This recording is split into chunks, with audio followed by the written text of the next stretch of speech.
ஒவ்வொரு தனிப்பட்ட மனிதனாகிய உங்களை, தேவன் வாசம் பண்ணுகிற ஆலயமாகிய உங்களை பாதாளத்தின் வாசல்கள் மேற்கொள்ள முடியாது என்று சொன்னால், நாம் அத்தனை பேரும் கூடி வருகிற இந்த கூட்டாண்மையும் பாதாளத்தின் வாசல்கள் மேற்கொள்வதில்லை.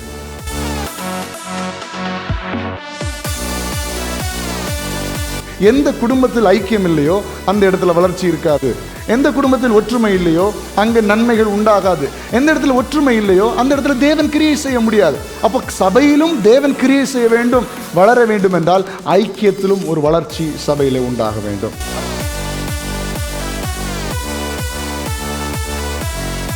நீங்க வாழ செய்ததான் உண்டு, நீங்க ஆகாரம் தந்ததான் உண்டு. கடலில் வாழுகிற திமிங்கலம் கூட நீங்க கை திறந்தாதான் ஆகாரத்தை பெற்றுக்கொள்ளும் ஆண்டவரே அப்படின்னு நான் ஏமாத்துறேன்ப்பா. நீங்க ஆசீர்வாதம் தந்தாதான் என் வாழ்க்கையில நான் முன்னேற முடியும்.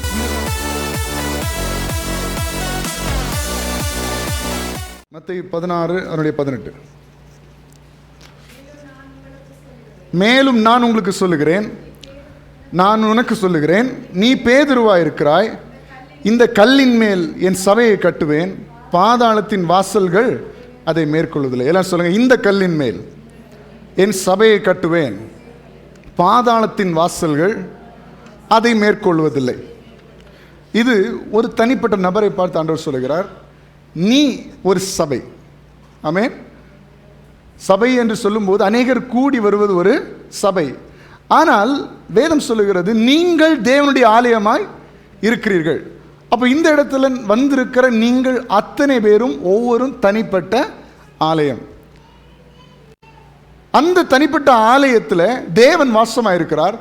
நாம் அத்தனை பேரும் கூடி வருகிற கூட்டாண்மையும் ஒரு சபையாக இருக்கிறது. அப்போ நான் சொல்கிறேன், ஒவ்வொரு தனிப்பட்ட மனிதனாகிய உங்களை, தேவன் வாசம் பண்ணுகிற ஆலயமாகிய உங்களை பாதாளத்தின் வாசல்கள் மேற்கொள்ள முடியாது என்று சொன்னால், நாம் அத்தனை பேரும் கூடி வருகிற இந்த கூட்டாண்மையும் பாதாளத்தின் வாசல்கள் மேற்கொள்வதில்லை. எத்தனை பேர் அதை விசுவாசிக்கிறீர்கள்? நம்மை எந்த சக்திகளும் மேற்கொள்ள முடியாது. ஏனென்றால் தேவன் தலையாக இருக்கிறார். தேவன் இந்த சபைக்கு மூளை கல்லாக இருக்கிறார். தேவன் இந்த சபையை நடத்தும் போது, தனிப்பட்ட மனுஷனாக இருந்தாலும் சரி, மற்றவர்களாக இருந்தாலும் சரி, எல்லாரும் சேர்ந்தா இருந்தாலும் சரி, எல்லோரையும் நடத்துகிறவர் கர்த்தர், மனுஷன் கிடையாது. மனுஷன் அப்படி நடத்த முடியாது. எந்த அளவுக்கு தான் மனுஷனுக்கு ஞானம் இருக்கிறது? அதனால தான் கர்த்தர் ஒவ்வொருவரையும் அபிஷேகிக்கிறார், நடத்தும்படியாக. கர்த்தர் தான் நடத்துகிறார், கர்த்தர் தான் அதிகாரப்படுத்துகிறார். அப்போ இன்றைக்கு இதை கேட்கிறான் பிள்ளையே, நாம் சபையாக இருக்கிறோம், தனிப்பட்ட முறையிலும் சபையாக இருக்கிறோம், நாம் சேர்ந்தும் சபையாக தான் இருக்கிறோம்.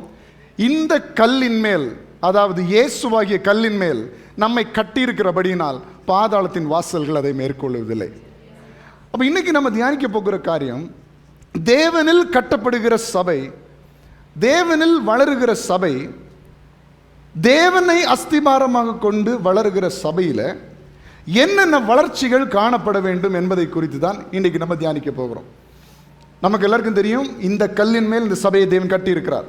நம்ம தனிப்பட்ட ஆளாக இருந்தாலும் சரி, இந்த கூட்டாண்மையாக இருந்தாலும் சரி, தேவனுடைய அஸ்திபாரத்தில் வைத்து நம்மை கட்டி எழுப்பி இருக்கிறார். அப்போ தேவனில் கட்டி எழுப்பப்படுகிற சபையில் என்னென்ன வளர்ச்சிகள் உண்டாக வேண்டும் என்பதை குறித்து ஒரு 4 காரியத்தை இன்றைக்கு உங்களுக்கு காண்பித்து சுருக்கமாக நான் ஜெபித்து முடிக்க போகிறேன். கர்த்தர் நம்மை வழி நடத்துவார். என்னோடு கூட வேகமாக திருப்பிக் கொள்ளுங்கள். எபேசியர் 4ஆம் அதிகாரம் அதனுடைய 22ஆம் வசனத்திலிருந்து 32ஆம் வசனம் வரைக்கும் பார்க்கும் பொழுது, முதலில் சபை வளர வேண்டிய வளர்ச்சி எதில் என்று சொன்னால், ஆவிக்குரிய விதத்தில். பக்கத்தில் பார்த்து சொல்லுங்க, நாம் ஆவிக்குரிய காரியங்களில் வளர வேண்டும். அப்போ முதல்ல நமக்கு எதில் வளர்ச்சி வேணும்? ஆவிக்குரிய வளர்ச்சி. ஆவிக்குரிய வளர்ச்சி என்றால் என்ன? எபேசியர் 4ஆம் அதிகாரம் அதனுடைய 22லேருந்து பார்க்கும்போது, அந்தபடி முந்தின நடக்கைக்குரிய மோசம் போக்கும் இச்சைகளாலே கெட்டு போகிற பழைய மனுஷனை நீங்கள் களைந்து போட்டு உங்கள் உள்ளத்திலே புதிதான ஆவி உள்ளவர்களாகி. அப்போ சபையில் நாட்டப்பட்ட ஜனங்கள் எப்படி இருக்கணும்னா, பழைய மனுஷனை களைந்து போட வேண்டும். உலகத்துக்குரிய காரியங்களை களைந்து போட்டு தேவன் விரும்புகிற பிரகாரம் அவருடைய விருப்பத்தின்படி நாம் நடக்க ஆயத்தமாக வேண்டும். என்னெல்லாம்? 24ஆம் வசனத்திலிருந்து மெய்யான, கொஞ்சம் தயவு செஞ்சு கொஞ்சம் வேகமாக கவனிங்க, நம்ம சீக்கிரமாக முடிக்க போகிறோம். மெய்யான நீதியிலும் பரிசுத்தத்திலும் தேவனுடைய சாயலாக சிருஷ்டிக்கப்பட்ட புதிய மனுஷனை, எப்படி? மெய்யான நீதி. அது எந்த நீதி? தேவனுடைய நீதி, பரிசுத்தத்திலும் தேவனுடைய சாயலாக சிருஷ்டிக்கப்பட்ட புதிய மனுஷனை. அப்ப இயேசு கிறிஸ்துவை ஏற்றுக்கொள்ளும் போது பழையவைகளை ஒழித்து இயேசுவை தரித்துக் கொள்ளுகிறோம். அது ஆவிக்குரிய வளர்ச்சி. இது நமக்கு ஏதோ உதட்டளவில் அல்ல, உள்ளத்திலே ஒரு மாற்றம் உண்டாகணும். நான் சபையில் நாட்டப்பட்டிருக்கிறேன், சபையில் ஆராதிக்கிறேன் சொன்னால் இந்த ஆவிக்குரிய வளர்ச்சி ஒவ்வொருடைய வாழ்க்கையிலும் உண்டாக வேண்டும். அல்லேலூயா. நான் இத்தனை வருஷமா சபையில் ஆராதிக்கிறேன், ஆனால் கேரக்டரில் ஒரு மாற்றம் இல்லை, என்னுடைய லைஃப்பில் ஒரு மாற்றம் கிடையாது, என் பேச்சில் ஒரு மாற்றம் இல்லைன்னா அது உண்மையில வளர்ச்சி கிடையாது. ஹலோ, முதல்ல நமக்கு தேவை ஆவிக்குரிய வளர்ச்சி. இந்த வளர்ச்சிக்கு நாம் முக்கியத்துவம் கொடுக்க வேண்டும்.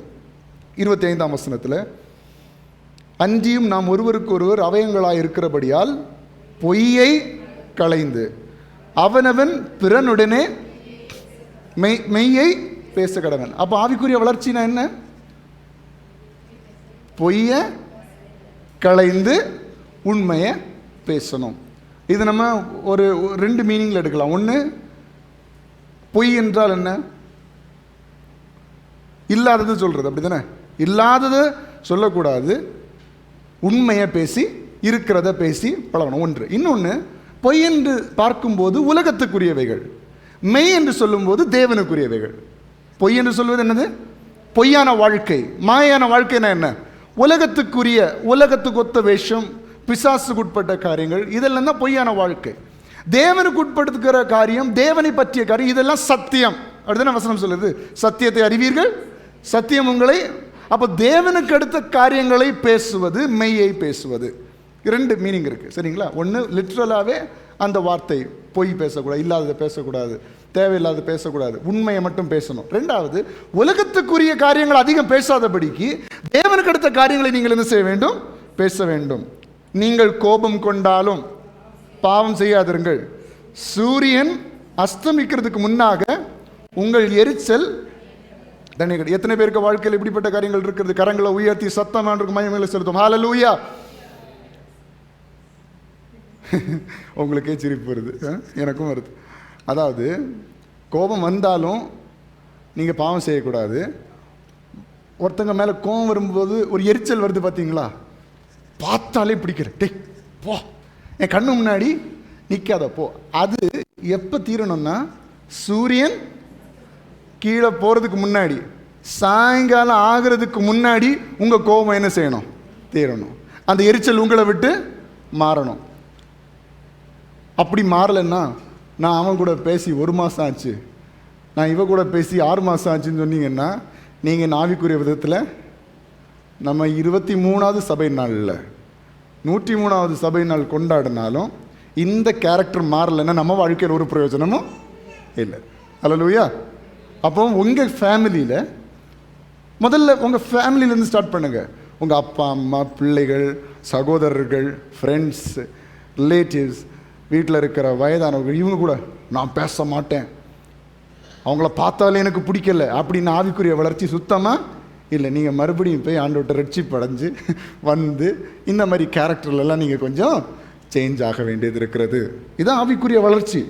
எதையோ நம்ம நினச்சிட்ருப்போம், ஆனால் இதுவும், ஏன்னா மேலானது வரும்போது குறைவுகள் எல்லாம் என்ன செய்திருமா? அப்போ பரிசுத்த ஆவியானுடைய பிரசன்னம், அந்த நிறைவு நம்ம வாழ்க்கையில் வரும்போது இந்த குறைவான எரிச்சல், இந்த பொறாமை, இந்த சண்டை, இந்த கோபம், இதெல்லாம் நம்மை விட்டு மாறி போய்விடும். அதுதான் இந்த வார்த்தை சொல்லுகிறது. நீங்கள் கோபம் கொண்டாலும் பாவம் செய்யாதிருங்கள், சூரியன் அஸ்தமிக்கிறதுக்கு முன்னாக உங்கள் எரிச்சல் பிசாசுக்கு இடம் கொடாமலும். அப்போ ஆவிக்குரிய வாழ்க்கையில் இன்னொரு காரியம் என்ன? பிசாசுக்கு எப்படி பிசாசுக்கு இடம் கொடுக்குறோம்? ஆண்டவருக்கு பிரியம் இல்லாமல் நடக்கிறது மூலமாக யாருக்கு இடம் கொடுக்குறோம்? பிசாசுக்கு. பிசாசு எப்பவுமே நம்ம ஆண்டுடைய பிள்ளைகளாக இருக்கும்போது ஒரு விலையரை பற்ற பாதுகாப்பு ஆண்டவர் வச்சிருப்பார். இந்த பாதுகாப்பு மீறி பிசாசான உள்ள நுழையவே முடியாது. சரிங்களா? பாருங்க, ஆண்டவர் உங்களுக்கு ஒரு நல்ல வீட்டை தந்திருக்கிறார். வீட்டை தந்து அந்த வீட்டு கதவுனுடைய சாவியை உங்க கையில் தந்திருக்கிறார். இப்போ யாரை உள்ள விடணும் விடக்கூடாதுங்கிற ஆக்சஸ் யார்கிட்ட இருக்குது?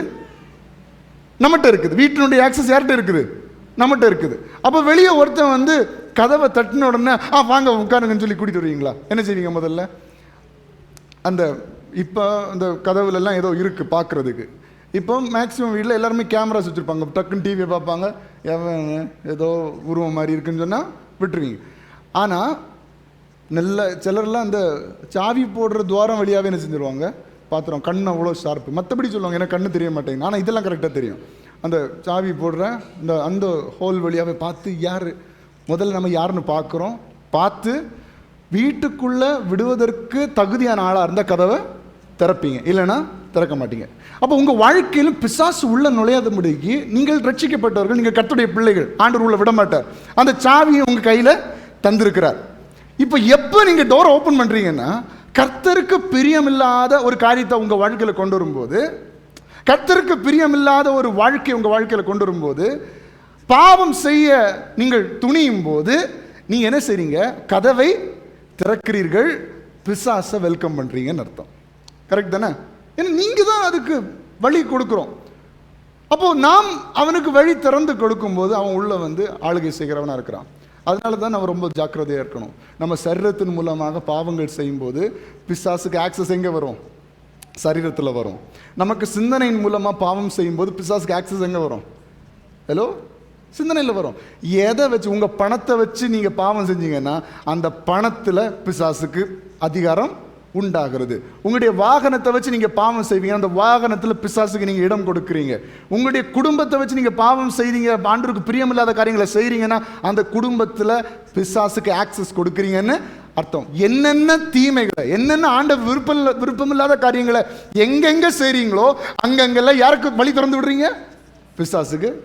அதுதான் வசனம் சொல்லுகிறது, ஆவிக்குரியவர்களாக நீங்கள் இருந்தால் பிசாசுக்கு இடம் கொடாமலும் இருங்கள்.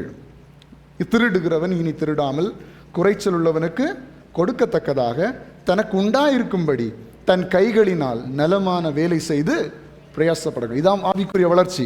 அடுத்தது, கெட்ட வார்த்தை ஒன்றும் உங்கள் வாயிலிருந்து, மறுபடியும் வாசிங்க, கேட்கல, மறுபடியும் வாசிங்க. இந்த பிள்ளைங்கெல்லாம் சொல்லவே இல்லை, மறுபடியும். இல்லைன்னா என்ன சத்தம் வரும் பார்த்தீங்களா? இந்த கெட்ட வார்த்தை புறப்பட வேண்டாம்னு சொன்னது வராது, கெட்ட வார்த்தை நல்ல சத்தமாக வரும். சரி, நான் இந்த உலகத்தில் ஒருத்தவங்க யூஸ் பண்ணுற கெட்ட வார்த்தையை நான் பேசலை. அதாவது ஆண்டவருக்கு பிரியமில்லாத வார்த்தை, எல்லா வார்த்தையுமே என்ன செய்யுது, கெட்ட வார்த்தை. ஒரு மனுஷனுடைய இருதயத்தை காயப்படுத்துகிற எல்லா வார்த்தையும் கெட்ட வார்த்தை. சரியா? நீங்கள் செந்தமிழில் இலக்கணமே தவறாமல் ஒருத்தனை காயப்படுத்தினாலும் அது என்ன வார்த்தை சொல்லுங்கள், கெட்ட வார்த்தை. இந்த கெட்ட வார்த்தை ஒன்று உங்கள் வாயிலிருந்து புறப்பட வேண்டாம். இந்த சபையினால் ஒரு தீர்மானத்தை எடுங்க, ஆண்டவரே என் வாயிலிருந்து கெட்ட வார்த்தை வராது. எல்லாரும் தலை குனிஞ்சு எவ்வளோ பயபக்தியாக இருக்கிறீங்க பார்த்தீங்களா? எல்லாரும் என்ன பாருங்கள், இப்போ சொல்லுங்கள், கெட்ட வார்த்தை எதுவும் சபையினால் ஒரு மாற்றம் வேண்டாமா? மாற்றம் வேண்டாமா? வேணுமா வேண்டாமா? வேணும். நம்ம வாழ்க்கையில் ஒரு மாற்றம் வேணும். என்ன சொல்கிறீங்க அப்போ சொல்லுங்கள். இனி இந்த வருஷத்துலேருந்து, இந்த நாள்லேருந்து, ஐயடா என்ன என்ன கதையாக இருக்குது சொல்லுங்கள், என் வாயிலிருந்து உங்களுக்கு உண்மையில் மாறணும்னா மட்டும் சொல்லுங்கள், இல்லை நீங்கள் சொல்லவே வேண்டாம். சரியா? சொல்லுங்கள், என் வாயிலிருந்து. ஒருத்தர் இருக்க முடியலை, ஐயோ இப்படி வந்து நீ சபை நாளில் மாட்டிக்கிட்டேனே. சொல்லுங்கள், என் வாயிலிருந்து கெட்ட வார்த்தை ஒன்றும் புறப்பட வேண்டாம். மற்றவர்களை காயப்படுத்துகிற வார்த்தை இனி என் வாயிலிருந்து வராது. தீர்மானம் பண்ணிட்டீங்க. இது மட்டும் நீங்கள் ஃபாலோ பண்ணிட்டீங்கன்னா உங்கள் வீட்டில் பிரச்சனையே வராது. சரியா? சரி, அடுத்தது, பக்தி விருத்திக்கு ஏதுவான நல்ல வார்த்தை உண்டானால் அதையே கேட்கிறவர்களுக்கு பிரயோஜனம் உண்டாகும்படி பேசுங்கள். பேசுனா நல்ல வார்த்தையை பேசுங்க, மற்றவங்களுக்கு பிரயோஜனமாக இருக்கட்டும், இல்லைன்னா வாய மூடிட்டு இருங்க. இதுதான் இந்த வார்த்தை சொல்லுகிறது. அன்றியும் நீங்கள் மீட்கப்படும் நாளுக்கென்று முத்திரையாக பெற்ற தேவனுடைய பரிசுத்த ஆவியை துக்கப்படுத்த, கர்த்தர் உங்களோடு கூட இருக்கிற அப்படின்னு அவர் துக்கப்படும்படி எந்த காரியத்தையும் செய்யாதிருங்கள். சகல விதமான கசப்பும் கோபமும் மூர்க்கமும் கூக்குரலும் தூஷணமும் மற்ற எந்த துர்க்குணமும் உங்களை விட்டு, ஆவிக்குரிய வளர்ச்சி இதுதான், ஒருவருக்கு ஒருவர் தயவாயும் மன உருக்கமாயும் இருந்து கிறிஸ்துவுக்குள் தேவன் உங்களுக்கு மன்னித்தது போல நீங்களும் ஒருவருக்கொருவர் மன்னிங்கள். எத்தனை பேர் இந்த ஆவிக்குரிய வளர்ச்சி எதிர்பார்க்கிறீர்கள்? ஹல்லேலூயா. இப்படி மாறும்போது அபிஷேகம் தானாக கிடைக்கும். பரிசுத்த ஆவியானவர் கிருபை வரங்களால் உங்களை நிரப்புவார். அவருக்கு பிரியமான பிள்ளைகளாய் உங்களை மாற்றுவார். இதுதான் ஆவிக்குரிய வளர்ச்சி. அல்லேலூயா. அடுத்தது பாருங்க, எபேசியர் 2 பேதுரு 3:18 பார்க்கிறோம். நம்முடைய கர்த்தரும் இரட்சகருமாய் இயேசு கிறிஸ்துவின் கிருபையிலும் அவரை அறிகிற அறிவிலும் வளருங்கள், அவருக்கு இப்பொழுதும் என்னென்றைக்கும் மகிமை உண்டாவதாக. ஆமென். இதுவும் ஒரு ஆவிக்குரிய வளர்ச்சி. கர்த்தரை அறிகிற அறிவிலே என்ன செய்ய வேண்டும்? வளர வேண்டும். சரிங்களா? அப்போ முதல்ல சபையில் தேவையான வளர்ச்சி என்ன வளர்ச்சி? ஆவிக்குரிய வளர்ச்சி. இரண்டாவது, ஜனங்களுடைய எண்ணிக்கையில் வளர்ச்சி உண்டாக வேண்டும். ஜனங்களுடைய, அதாவது கர்த்தரில் கட்டப்படுகிற சபையில் இந்த வளர்ச்சிகள்லாம் கண்டிப்பாக இருக்க வேண்டும். வேதம் அதை தான் சொல்லுகிறது. ஒன்று நம்ம பார்த்தோம், ஆவிக்குரிய வளர்ச்சி எங்கே உண்டாக வேண்டும். ரெண்டாவது, எண்ணங்களில், நபர்கள் வருவதில், சேர்ந்து ஆராதிப்பதில், மனிதர்களுடைய எண்ணங்களில் ஒரு வளர்ச்சி உண்டாக வேண்டும். அதுக்கு தான் வசனம் இவ்வாறு சொல்லுகிறது பாருங்க. அப்போஸ்தலர் 2ஆம் அதிகாரம் அப்படி 47வது வசனத்தை நாம் வாசிக்கலாம். வேகமாக எடுத்து நாம் வாசிப்போம். அப்போஸ்தலர் 2ஆம் அதிகாரம் அப்படி 47ஆம் வசனத்தில், தேவனை துதித்து ஜனங்கள் எல்லாரிடத்திலும் தயவு பெற்றிருந்தார்கள், ரட்சிக்கப்படுகிறவர்களை கர்த்தர் அனுதினமும் சபையிலே சேர்த்து கொண்டு வந்தார். அப்போ ஒரு சபையில் கர்த்தரில் கட்டப்படுகிற, கர்த்தரில் வளர்கிற சபையில் என்ன வளர்ச்சியும் இருக்கும்? ஜனங்களில், எண்ணங்களிலும் வளர்ச்சி உண்டாகும். அதான் இந்த வசனம் சொல்லுங்க, ரட்சிக்கப்படுகிறவர்களை கர்த்தர் அனுதினமும் சபையிலே சேர்த்து கொண்டு வந்தார். அப்போஸ்தலர் 5:14, அப்போஸ்தலர் 5:14, திரளான புருஷர்களும் ஸ்திரீகளும் விசுவாசம் உள்ளவர்களாகி கர்த்தரிடமாக அதிக அதிகமாய் சேர்க்கப்பட்டார்கள். ஒரு முறை கூட வாசிப்போம். திரளான புருஷர்களும் ஸ்திரீகளும் விசுவாசம் உள்ளவர்களாகி கர்த்தரிடமாக அதிக அதிகமாய். அப்போ நியூமரிக்கல் growth, அதாவது எண்ணங்களில் ஒரு வளர்ச்சி கர்த்தரில் கட்டப்படுகிற சபையில் இருக்கும். ஆமென். அதை இந்த நாட்களிலிருந்து நம்ம இன்னும் அதிகமாக பார்க்க வேண்டும். அல்லேலூயா. அதுக்காக நாம் பிரயாசப்பட வேண்டும். அது எப்படி நம்முடைய சபை வளரும்? அதான் மத்தேயு 28 அதனுடைய 19-20 சொல்லுகிறது. ஆகையால் நீங்கள் புறப்பட்டு போய் சகல ஜாதிகளையும் சீஷராக்கி பிதா குமாரன் பரிசுத்த ஆவியின் நாமத்தினாலே அவர்களுக்கு ஞானஸ்நானம் கொடுத்து நான் உங்களுக்கு கட்டளையிட்ட யாவையும் அவர்கள் கை கொள்ளும்படி அவர்களுக்கு உபதேசம் பண்ணுங்கள். இதோ உலகத்தின் முடிவு பரியந்தம் சகல நாட்களிலும் நான் உங்களோடு கூட இருக்கிறேன் என்றார். அவனுடைய பிள்ளையே, நாம் புறப்பட்டு போய் மற்றவரிடத்தில் சுவிசேஷத்தை அறிவிக்கும் போது சபையிலே எண்ணங்கள் அதிகரிக்கும். அல்லேலூயா. அதுதான் ஒரு சபையினுடைய வளர்ச்சி. அது நம்முடைய கரத்தில் தான் இருக்கிறது. அப்போ 2 காரியத்தை பார்த்துட்டோம். ஒன்று என்ன? ஆவிக்குரிய வளர்ச்சி. இரண்டாவது, ஜனங்களுடைய எண்ணிக்கையில் வளர்ச்சி. மூன்றாவது, ஐக்கியத்தில் வளர்ச்சி வேண்டும், ஒற்றுமையில் வளர்ச்சி வேண்டும். வாசிப்போம். சங்கீதம் 133 அதனுடைய 1ஆம் வசனம். சங்கீதம் 133 அதனுடைய 1ஆம் வசனம்.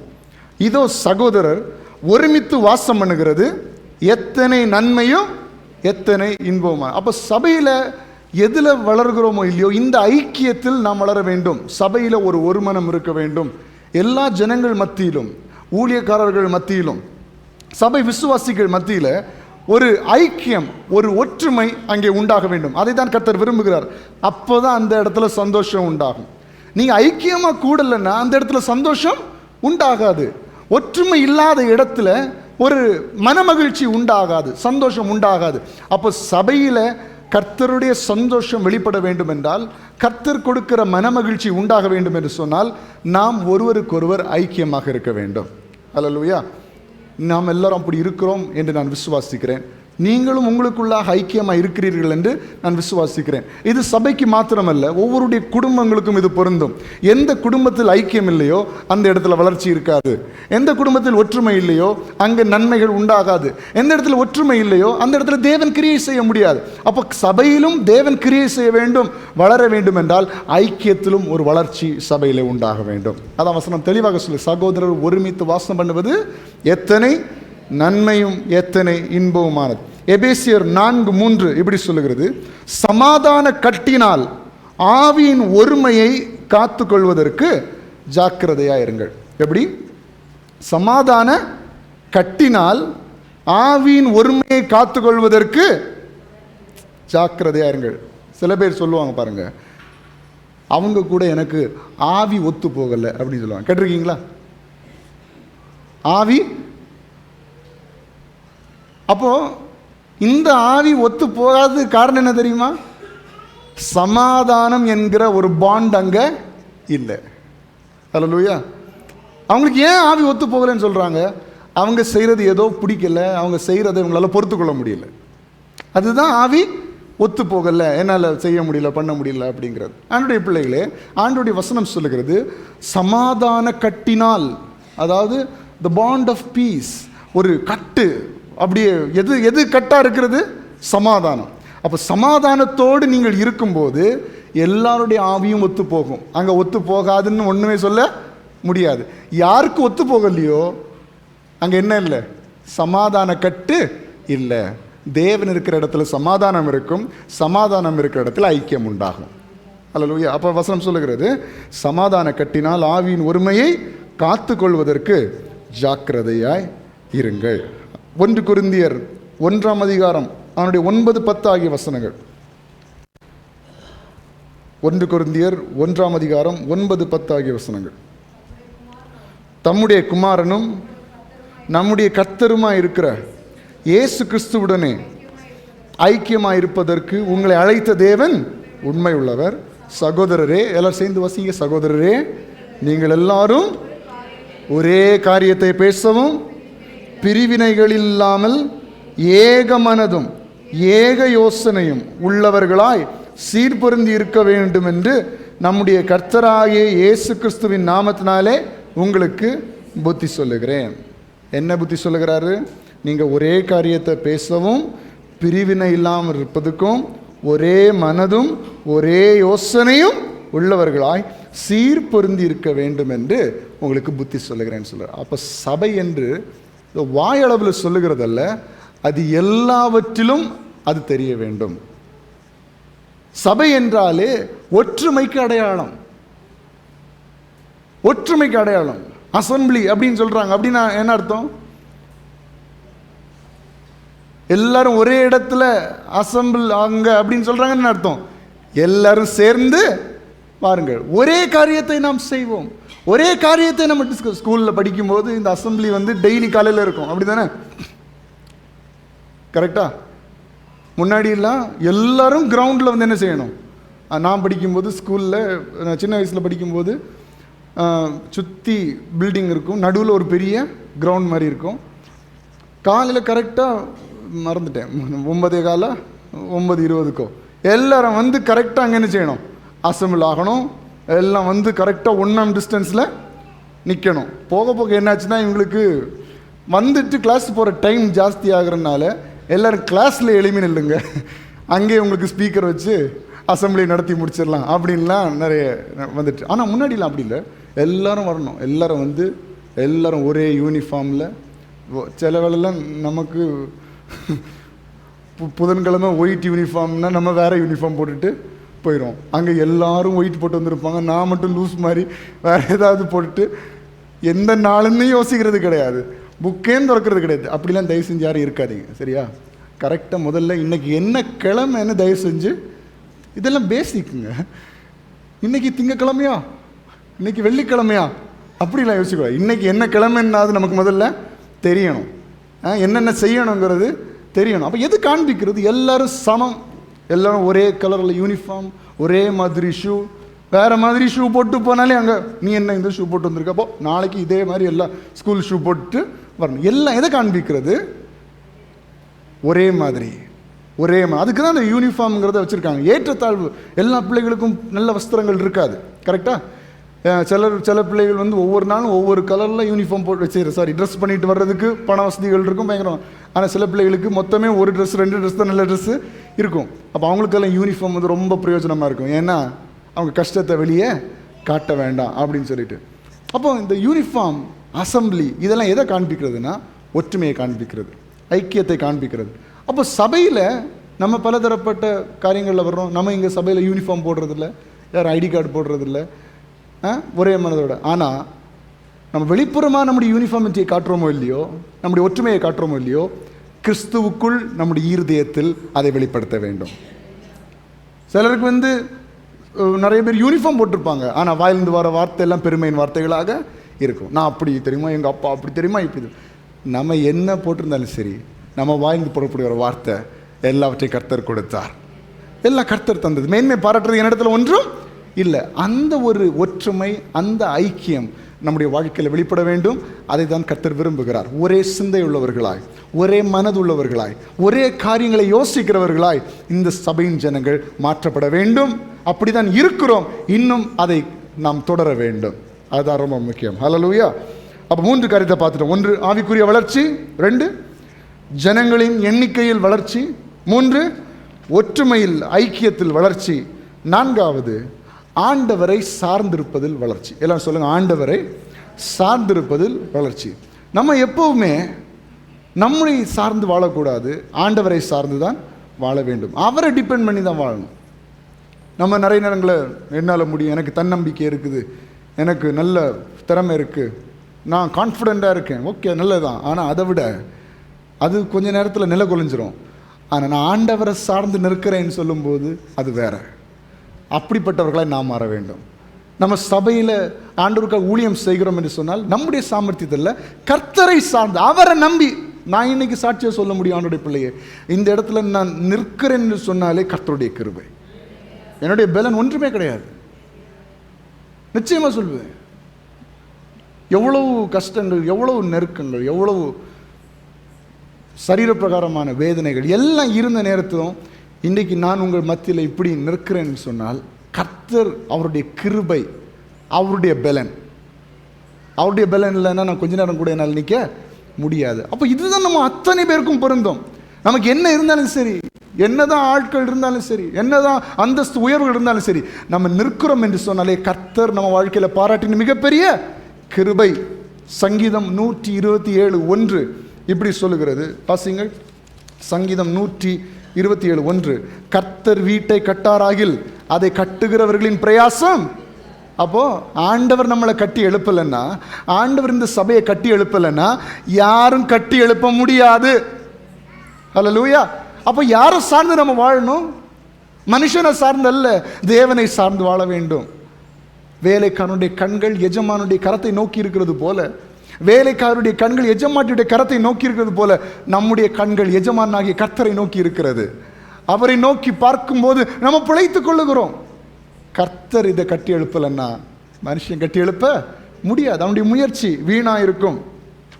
1 கொரிந்தியர் 3 அதனுடைய 6-7 ஆகிய வசனங்களை நாம் வாசிக்கும் போது, 1 கொரிந்தியர் 3 அதனுடைய 6-7 நான் நட்டேன், அப்பல்லோ நீர் பாய்ச்சினான், தேவனே விளைய செய்தார்.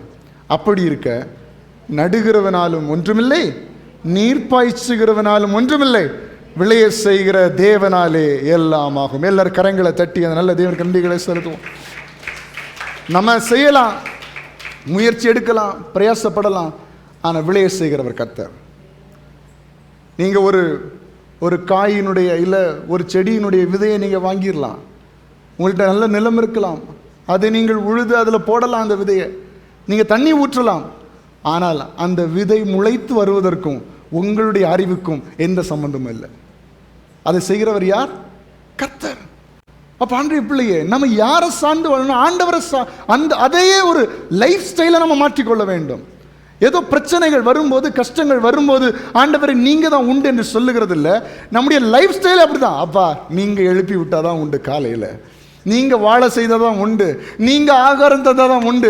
கடலில் வாழுகிற திமிங்கலம் கூட நீங்க கை திறந்தாதான் ஆகாரத்தை பெற்றுக்கொள்ளும் ஆண்டவரே. அப்படின்னா நான் ஏமாத்துறேன்ப்பா, நீங்க ஆசீர்வாதம் தந்தாதான் என் வாழ்க்கையில நான் முன்னேற முடியும். இதுதான் தேவனை சார்ந்து வாழுகிற வாழ்க்கை.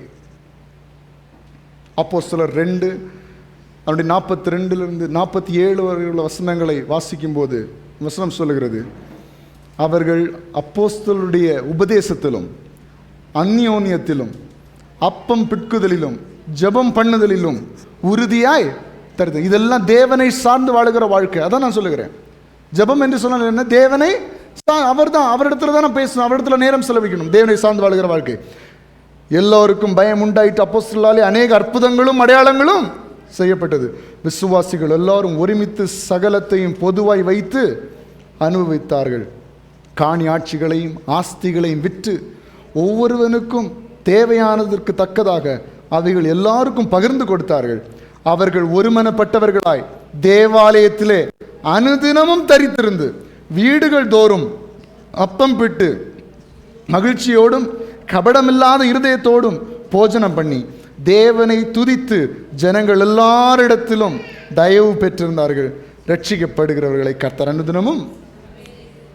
அப்போ தேவனை சார்ந்து யார் வாழுகிறோமோ அவருடைய வாழ்க்கையில் வளர்ச்சி உண்டாகும். இன்னைக்கு உங்களுடைய தனிப்பட்ட வாழ்க்கை தேவனை சார்ந்து இருக்கும் என்றால் உங்கள் தனிப்பட்ட வாழ்க்கையில் வளர்ச்சிகள் உண்டாகும். உங்கள் குடும்பம் தேவனை சார்ந்து வாழும் என்றால் உங்களுடைய குடும்பங்களிலே வளர்ச்சிகள் உண்டாகும். இன்னைக்கு நம்முடைய சபையின் மூலமாக நடத்தப்படுகிற அத்தனை காரியங்களும் தேவனை சார்ந்து தேவனை மையப்படுத்தி நடக்கும் என்று சொன்னால் எல்லாவற்றிலும் வளர்ச்சிகள் உண்டாகும். அதை இந்த நாட்களிலே நம்முடைய கண்கள் பார்க்க போகிறது. அல்லேலூயா.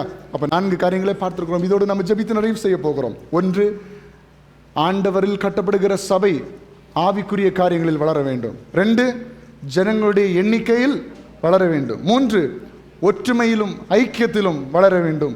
4, ஆண்டவரை சார்ந்து வாழ்வதில் வளர வேண்டும்.